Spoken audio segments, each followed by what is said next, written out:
करेंगे blood cell की stage के बारे में कि आखिरकार ब्लड का अपना फॉर्मेशन कहाँ कहाँ शरीर में किस किस ऑर्गन में होता है, उसकी क्या क्या प्रोसेस होती है, उसके बारे में डिस्कस करेंगे। चलिए स्टार्ट करते हैं हीमोपोइसिस के बारे में। सबसे पहले अपन हेडिंग डालते हैं हीमोपोइसिस के बारे में।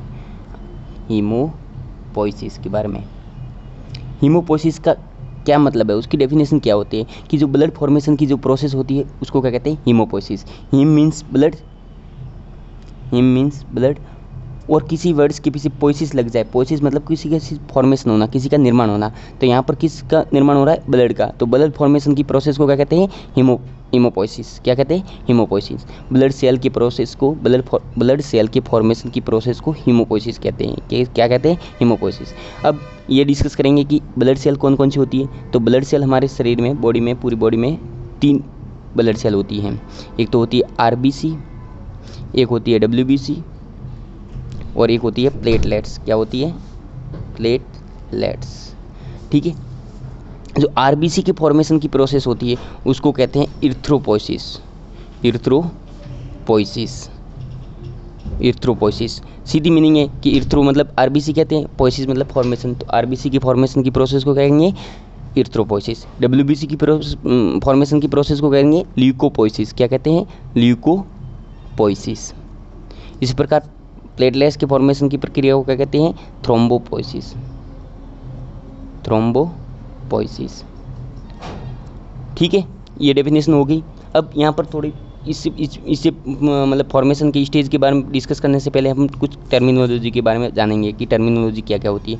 देखिए, जब जाइगोट अपने स्पर्म और ओवम का फ्यूजन होता है, तो फ्यूजन के समय जब बेबी का जाइगोट बनता है, तो जाइगोट आफ्टर ऑल जाइगोट होता है वो 2 मंथ तक, उसको कहते हैं 2 मंथ तक उसको एम्ब्रियो कहलाता है। क्या कहलाता है, एम्ब्रियो। 2 मंथ से लेकर 9 मंथ तक वो कहलाता है, वो फीटस कहलाता है। क्या कहलाता है, फीटस कहलाता है। और उसके बर्थ के पश्चात, गेस्टेशन पीरियड के बंद हो जाने के बाद जब बर्थ होता है तो उसके पश्चात उसको क्या कहते हैं, बेबी कहते हैं।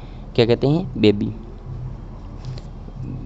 बर्थ के पश्चात उसको क्या कहते हैं, बेबी कहते हैं। ठीक है, मतलब जाइगोट से लेकर 2 मंथ तक, मतलब जो गेस्टेशन पीरियड होता है उसको क्या कहते हैं, एम्ब्रियो कहते हैं। 2 मंथ से लेकर 9 मंथ तक उसको फीटस कहते हैं। और आफ्टर ऑल बर्थ के पश्चात उसको क्या कहते हैं, बेबी कहते हैं। ठीक है, अब हम पढ़ेंगे स्टेज ऑफ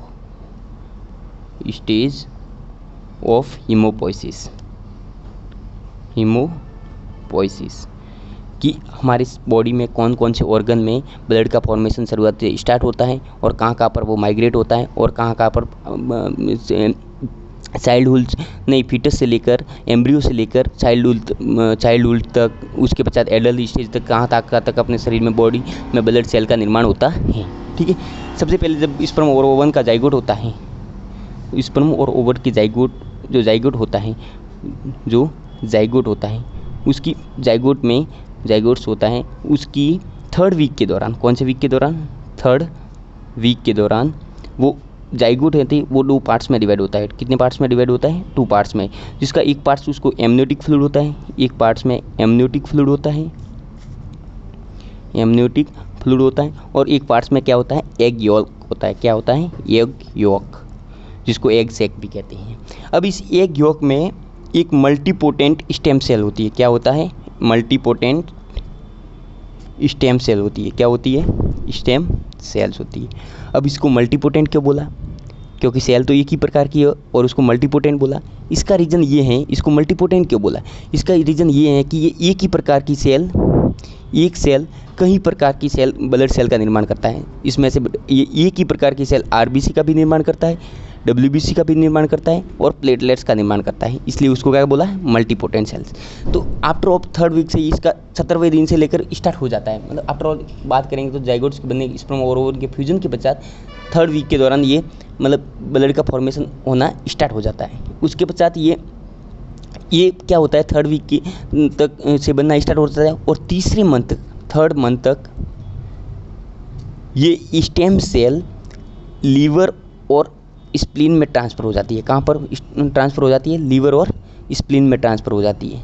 ये पहले अब 3rd वीक के दौरान अपने ब्लड का फॉर्मेशन एग यॉल्क में होता है और थर्ड वीक से लेकर थर्ड मंथ तक यही होता है। और अराउंड थर्ड मंथ के आसपास ये स्टेम सेल होती है वो लीवर और स्प्लीन में ट्रांसफर हो जाती है। ठीक है, इसके पश्चात यहाँ पर ब्लड सेल का निर्माण, आरबीसी, डब्ल्यूबीसी और प्लेटलेट्स का निर्माण होना बंद हो जाता है, फिर यही निर्माण होता है। ठीक है, इसके पश्चात यहाँ से थर्ड मंथ से लेकर फोर्थ मंथ, कौन से मंथ, 4 मंथ और अराउंड 5th मंथ के आसपास, 4 या 5th मंथ के आसपास यहाँ से भी ये माइग्रेट होकर ट्रांसफ़र होकर स्टेम सेल बोन मेरो में चली जाती है। कहाँ पर चली जाती है? बोन मेरो में।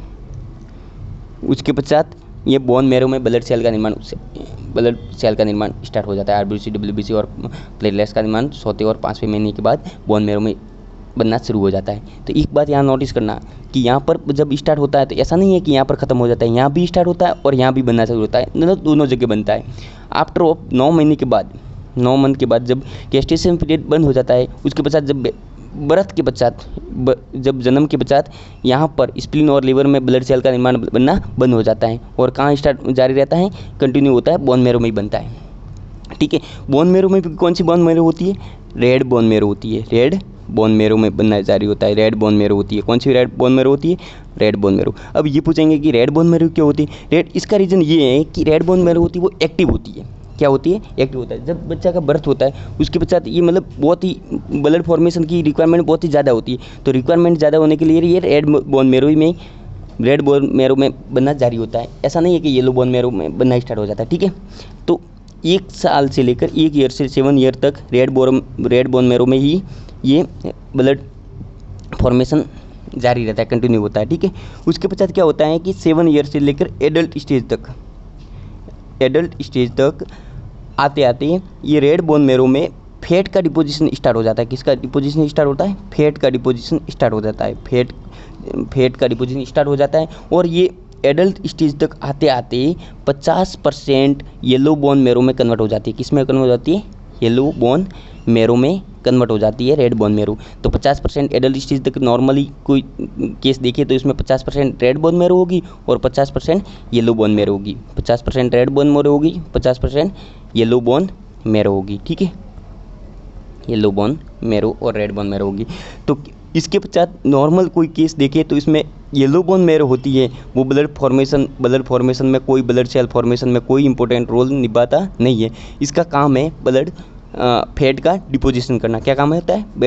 फैट का डिपोजिशन करना। नॉर्मल केस में एडल्ट स्टेज के बाद में रेड बोन मेरो ही ब्लड का फॉर्मेशन करती है। तो क्या इसका फैट डिपोजिशन का काम होता है? ऐसा कुछ नहीं है, ये शरीर की बॉडी की रिक्वायरमेंट, नीड के ऊपर डिपेंड करता है।